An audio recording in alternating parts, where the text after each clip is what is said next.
அந்த கோட்டையை வந்து நாங்க ஒச்சி ஓரம் கட்டோம். இனிமே அவங்களுக்கு எல்லாம் வாய்ப்பே இல்லை. இனிமே இந்த சைடே கூட அந்த குளத்தூர் அவங்க எட்டி பார்த்தாங்கன்னா அந்த குளத்திலே போச்சிருவோம். அவங்கள பேச்சு மூச்சு வரக்கூடாது. அவங்க வந்து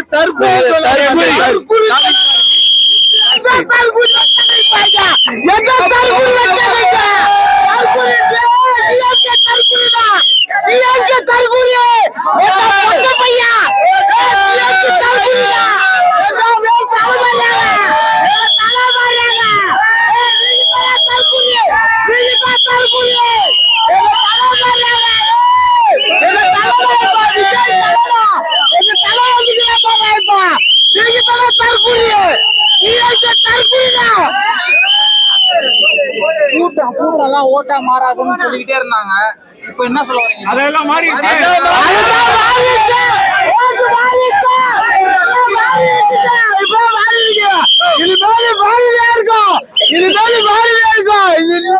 இந்த சென்னை இதுவெல்லாம் அப்படியே மாறிடும். அப்படியே மாறும். சரக்கு இருக்கு கெஞ்சா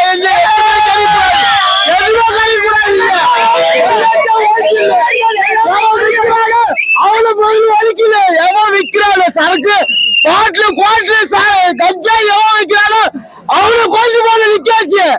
எவன் வித்தாலும் அவனை கோல்டு போடல. என்னோட கருத்து எவன் சரக்கோ கஞ்சாவோ எந்த வித்தாலும் அவனை நிக்க வச்சிருவோம். லட்டு ஓட்டுல கோச்சு பண்ணு விற்கிறவங்க கோச்சு பண்ணு கோச்சு பண்ணு.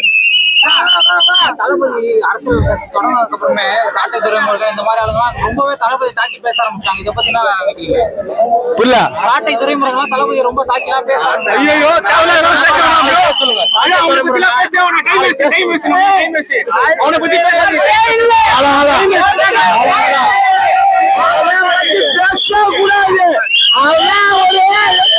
காத்து மாதிரி அவளை பார்வையிட்டு போயினே இருக்கிறாங்க. காத்து அப்படி பறந்துட்டு போயிடும். அதை போல அவங்களை பறக்குட்டு அவ்வளவுதான். அதெல்லாம் நம்ம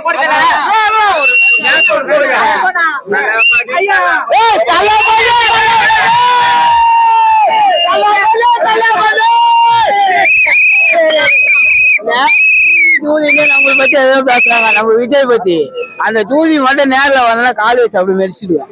சரிங்களா? அவன் மட்டும் வரவே கூடாது, வெளியே வரக்கூடாது, ஜெயில அனுப்பிச்சு விட்டுணும். நீங்க சொல்றீங்க அந்த கேஸ்ட் பார்த்து ஓட்டு போடுவாங்க, சின்னத்தை பார்த்து ஓட்டு போடுவாங்க. ஏன் யாருமே தெரியாதவங்க பார்த்து ஓட்டு போடுவாங்க. இங்கதான் எங்களுக்கு தெரியும். பிளஸ் யங்ஸ்டர்ஸ் ப்ரோ, நாங்க எங்களை தற்கூரின்னு சொல்றாங்க. இதே தற்கூரில் ஜல்லிக்கட்டுல உட்காந்துருந்தோம். இதே தற்கூரில சென்னை பிடிச்சி வேலை செஞ்சோம். இதே தற்கூரி தான் ஒவ்வொரு ஊர்ல இருக்கிற ஸ்டெர்லைட்டுமே ஏகப்பட்ட பிரச்சனை நாங்க உட்காந்துருக்கோம் ப்ரோ. எங்களுக்கு தெரியும் நாங்க என்ன பண்ணணும். நாங்க கண்மணி பார்த்துட்டு நாங்க கஷ்டப்பட்டு ஒவ்வொரு போராட்டத்தையும் பண்றதுதான். இவங்க ஊழல் பண்ணி கஞ்சா உள்ளக்கு வந்து கேர்ள்ஸுக்கு பிரச்சனை வந்து எல்லாமே கேவலம் சிசிடிவி பிரச்சனை. சொல்ல உங்க பிரச்சனை பத்தி சொல்ல தேவையில்லை. அப்படின்னா 4 மணி நேரம் இன்டர்வியூ மட்டும் கொடுப்பேன். அவ்வளவு பிரச்சனை பண்ணிருக்காங்க. மாற்றம் ப்ரோ, எல்லாமே மாறிதான் ஆகணும். கமல்னால முடியாது, தலைவர்னால ரஜினினால முடியாது, எங்க தளபதி நினைச்சா முடியும். புது தமிழ்நாடு பிறந்திருக்கு. அடுத்த 5 வருஷம் எப்படி நாட்டை ஆள் காட்டணும், எப்படி நாட்டுல வந்து மக்களுக்கு காப்பாற்றணும், எப்படி நாட்டுக்கெல்லாம் வைக்கணும்னு சொல்லிட்டு நாங்க சொல்லித்தரோம். 75 வருஷமா இருந்திருக்கீங்களே, நாங்க காட்டுறோம் எப்படி ரூல் பண்ணணும். நாங்க காட்டுறோம். உங்களுக்கு மிஸ்டேக் நடந்திருக்கா எங்களை கேளுங்க. எங்க ஃபேன்ஸ் எங்களுக்கு தெரியும். நாங்க பண்றோம். உங்க ஊர்ல ஏதாவது பிரச்சனையா நாங்க பார்த்து தரோம். எங்க ஊர்ல பிரச்சனை நான் தான் கேட்க முடியும். நான் வந்து யாருன்னே தெரியல ப்ரோ. எங்க ஊர்ல நான் சேலம் மாவட்டம் ப்ரோ. நாங்க வந்து அங்க வந்திருக்கோம். எங்க ஊர்ல யாரு ஜெயிச்சாங்க கூட எனக்கு தெரிய மாட்டேது. அப்படி இருக்காங்க. வரவே இல்லை. எங்க ஏரியாக்கெல்லாம் ஒண்ணுமே பண்ணல. அப்படி இருக்கு. சோ நாங்க இந்த வருஷம் எப்படி மக்களுக்கு காப்பாதுன்னு சொல்லிட்டு நாங்க பண்ணி தரோம் ப்ரோ. கண்டிப்பா. இப்போ விஜய் அவர்கள் வந்து எந்த பிரச்சனையும் எந்த மீடியாவும் சந்திக்காம இருக்காரு. ஆமா. இப்ப சிஎம் ஆயிட்டாரு. இப்போ பிரஸ் மீடியாலாம் சந்திக்கணும். இப்போ இதுக்கெல்லாம் போனோம். அதெல்லாம் எப்படி ப்ரோ பிரஸ் மீடியான்னு எதை சொல்ல வரீங்க எனக்கு சொல்லுங்க பார்ப்போம். எவ்வளவு ஃபேக் நரேட்டிவ்ஸ் ப்ரோ. எல்லாருமே தப்புன்னு சொல்ல வரல, எல்லாருமே கரெக்டும் நாங்க சொல்ல வரல. என்ன எவ்வளவு ஏமாத்திருக்காங்க நானே நம்பிட்டேன். போன மாதிரி கீர்த்தி சுரேஷ் மேரேஜுக்கு த்ரிஷா விஜய் எல்லாம் போயிருக்காங்க. அது 6 மாசத்துக்கு முன்னாடி போன வாரம் போயிட்டு வந்த மாதிரி போடுறாங்க. நான் பகீர் ஆயிடுச்சு. நானும் நினைச்சு நாளா சர்ச் பண்ணி டேட்டா பார்த்தா எடிட் பண்ணி போடுறாங்க. என்னையே எப்படி ஏமாத்திருக்காங்க. எங்க அப்பா எவ்வளவு ஏமாத்திருப்பீங்க, எங்க தாத்தா எவ்வளவு ஏமாத்திருப்பீங்க. 75 வருஷமா ஏமாத்திட்டு பொழப்பு பண்றாங்க. உண்மையா இருங்க, நேர்மையா இருங்க. எல்லா மீடியா பண்ணி நெஞ்சு தொட்டு சொல்லுங்க. உங்களுக்கு யாரும் பிரஷர் கொடுக்கலன்னு கண்டிப்பா கொடுத்துருப்பாங்க. நாங்க கொடுக்க மாட்டோம். நாங்க தப்பு பண்ணிட்டோமா டைரக்டா சொல்லுங்க. டிவி கிடையாது சரியில்லைன்னு சொல்லுங்க. நாங்க பிக்ஸ் பண்றோம். எதிர்த்த ஆளே இல்லைன்றதான் ப்ரோ உண்மையான பிரச்சனையே. நாங்க இருக்கோம் ப்ரோ, பாத்துக்கலாம். இனிமே எல்லாம் சுதந்திரம். உங்களுக்கு எல்லாம் சுதந்திரம். மீடியா வந்து நமக்கு டிஎம்க்கு சப்போர்ட்டா பேச வேணாம், ஏடிஎம்க்கு சப்போர்ட்டா பேச வேணாம். இனிமேல் என்ன நடக்குதோ நேரடியாக பேசலாம். ஓகேங்களா? இது உங்களுக்கு மட்டும் இல்ல, போலீஸுக்கு எல்லாத்துக்குமே சுதந்திரம். இப்ப போலீஸ் ஸ்டேஷன் பாத்தீங்கன்னா டிஎம்கே வந்து இது பண்றான்னு சொல்லிட்டு அவங்களுக்கு சப்போர்ட்டா பேசுறாங்க. ஏன்னா போலீஸ்ல இருக்காங்களா, டிஎம்கேவும் இருக்காங்க, ஏடிஎம்க்கும் இருக்காங்க. அவங்களுக்குள்ளேயே ஆளு இவன் நம்ம ஆளு விட்டுருங்க, இதனாலதான் பிரச்சனை நடந்துருச்சு. ஆனா இப்ப பாருங்க, ஓட்டு பாரு யாரும் அதிகம் போட்டிருக்கா, காவல்துறை ஓட்டு தான் அதிகமா வந்திருக்கு, டீச்சர்ஸ் அதிகம் ஓட்டு போட்டிருக்காங்க. இனிமேலுக்கு எல்லாத்துமே ஃப்ரீடம், அவங்க வேலையை அவங்க பார்க்கலாம்.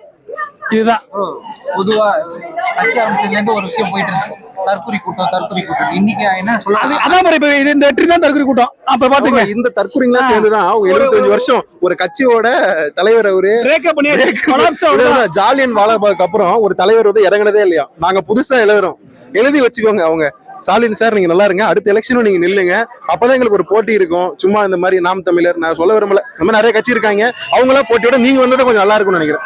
8000 வாக்கு வித்தியாசத்துல தோல்வி அடைஞ்சிருக்காரு மு.க. ஸ்டாலின். ரொம்ப வருத்தமா இருக்கு ப்ரோ. ஆக்சுவலி அவரு கொஞ்சம் மூத்த தலைவர். ஆக்சுவலா பாத்தீங்கன்னா 2 லட்சம் ஓட்டு இருந்துச்சாங்க, 1 லட்சம் ஓட்டு கிட்ட தூக்கிட்டாங்க சேர்ல.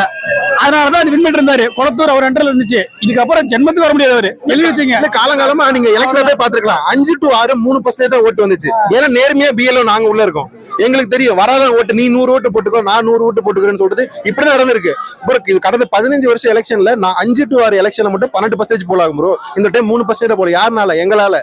பிஎல்ஓ நாங்க சாப்பாடு இல்லாம தண்ணி இல்லாம உட்காந்துருந்தோம். எங்களுக்கு யாரும் டிவிக்கு வந்து காசு தெரியல, 2000 கொடுத்து உட்காருன்னு சொல்ல, 2000 கொடுத்து சரக்கு கொடுத்து பிரியாணி கொடுத்து உட்காந்தீங்க. அப்பயும் தோத்தா போறீங்க. ஓட்டுக்கு 1000 ரூபாய் கொடுத்தீங்களே, நான் கொடுத்தோம் 1 ரூபா கொடுத்தேன்னு சொல்லுங்க பாப்போம். ஏடிஎம் கிட்ட காசே கொடுத்தேன்னு சொல்லுங்க பாப்போம். எல்லா தொகுதியிலையும் கொடுத்தாங்க. ஆனா ஒரு பொருட்டே இல்ல. ஜெயிச்சது நாங்க, ஆட்சி நடத்தி காட்டுறது நாங்க. பாத்துக்கோங்க.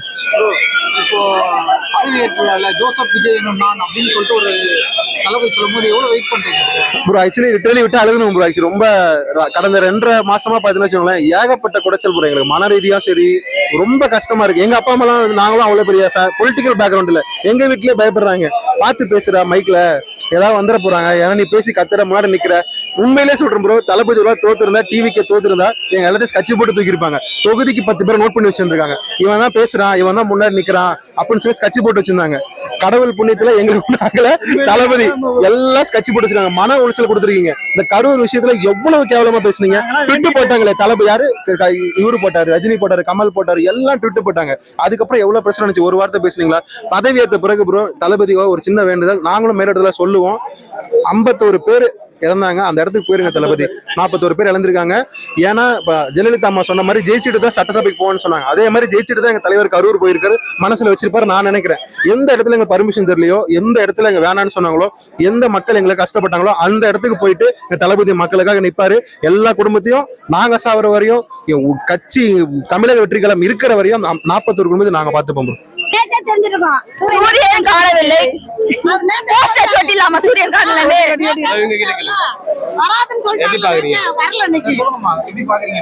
இந்த வைஷ்ணவி லவுட் ஸ்பீக்கரு, அப்புறம் வந்து மீடியா பக்கமே வரக்கூடாது. அந்த அளவுக்கு ஜூலிலாம் காலி தான் இனிமே.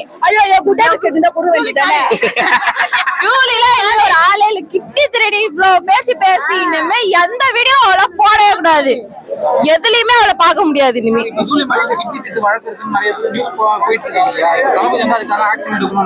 எடுக்கணும், எடுத்தே ஆகணும். அதுக்கு அவர் எடுப்பாரு.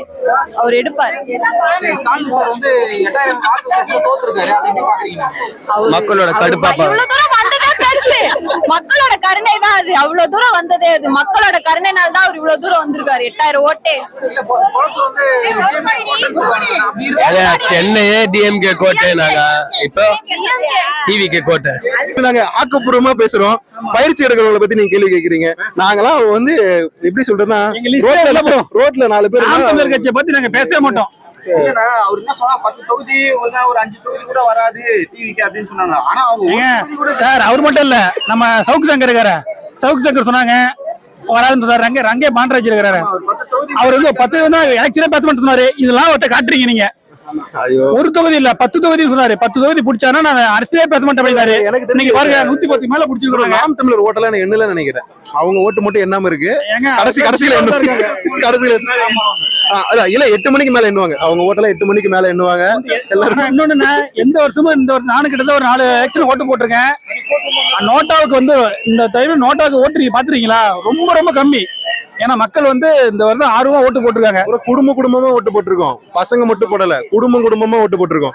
எல்லாத்துக்கும் ரைட்ஸ் இருக்கு கேள்வி கேட்க. நீங்களே கேளுங்க, மீடியா பீப்புள்ஸ் நீங்க கேளுங்க, நீ ஏன்டா அதை பண்ணலாம் எனக்கு ஒரே பயம் தான். இவ்வளவு மேனிஃபெஸ்டோலாம் சொல்லியிருக்கோம், இவனுக்கு கல்லாவே காலி பண்ணிட்டு தொடச்சி வச்சிருப்பான்னு நினைக்கிறேன். என்ன நடக்குதுன்னு தெரியல. உள்ள போய் பார்த்தா ஏன்னா வச்சுக்கோங்களேன், நீங்க வந்து ஒரு புது வீட்டுக்கு போறீங்க, போட்டோ எல்லாம் காட்டும் போது நல்லா இருக்கு, உள்ள போய் பார்த்ததான் தெரியும் வீடு எவ்வளவு அடிச்சலா பொழைச்சதா எல்லாம் சுரண்டி வச்சிருப்பாங்க. எல்லாத்தையும் தட்டி தூசி பெயிண்ட் அடிக்க 1 வருஷம் ஆயிடும். என்ன பண்றேன்னு தெரியல. தளபதி வேற பாவம், எங்களுக்கு வருத்தமா இருக்கு. நாங்க கூட இருக்கோம் தளபதி, நீங்க தைரியமா போங்க. முக்கியமா இந்த 26 அமைச்சர் எல்லாமே 21 அமைச்சர்கள் தோத்துருக்காங்க.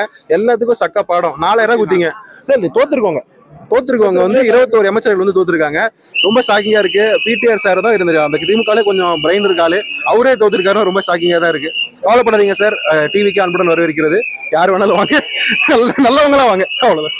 அவங்களோட ஆட்சி எல்லாம் போதும் ஆயிடுச்சு. விஜய் சார் வந்தாங்க, மக்கள் நம்புறாங்க. அவங்களோட வாக்குறுதிகள் நீங்க எல்லாருக்குமே தெரியும். நிறைய விஷயங்கள் பெண்கள் பாதுகாப்பு இவர் ஆட்சியில வந்து ஒன்றும் பண்ணல. நிறைய லாசஸ் தான், நிறைய உயிர் நஷ்டங்கள் நிறைய வந்திருக்கு, பிரச்சனைகள் தான். இப்போ அவருக்கே நீங்க பார்த்தீங்கன்னா அந்த ஒரு கட்சி புதுசா வர்றவங்களுக்கு கொடுத்த வரவேற்பே பார்த்தாலே தெரியும் தான்.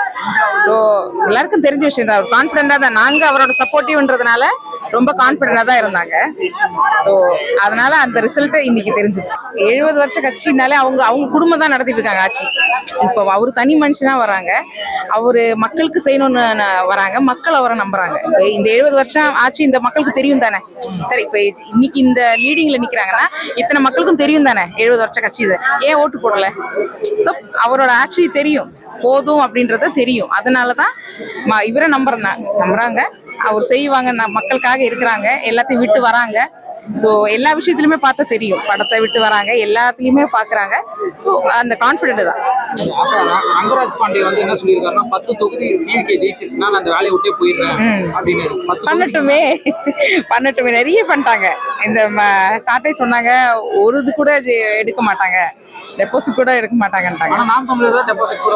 அதுதான் பார்த்தா தெரியும். அதுதான் இவங்களும் தற்கொலை கூட்டம் தாங்க. இப்ப தற்கொலை கூட்டம் தானே இங்க வந்து நிக்கிறாங்க. யாரு தற்கொலை கூட்டம்? அவங்க தான் இப்ப நம்மள்தான் பார்த்தா தெரியும் தானே. படிச்சவங்கள தான் அவர் நிறுத்திருக்காங்க. நிறைய இடத்துல பார்த்தா படிச்சது புது ஆளுங்க தான். ஒரு எல்லாருக்குமே ஒரு கேள்வி இருந்திருக்கும், புது ஆளுங்க எப்படி ஓட்டு போடுவாங்க நம்பி. ஒரே முகத்துக்கு தான், விஜய் சாரோட ஒரே ஒரு முகத்துக்கு தான் எல்லா தொகுதியிலுமே ஓட்டு போட்டாங்க, ஜெயிச்சிருக்காங்க. அந்த கான்பிடன்ட் தான்.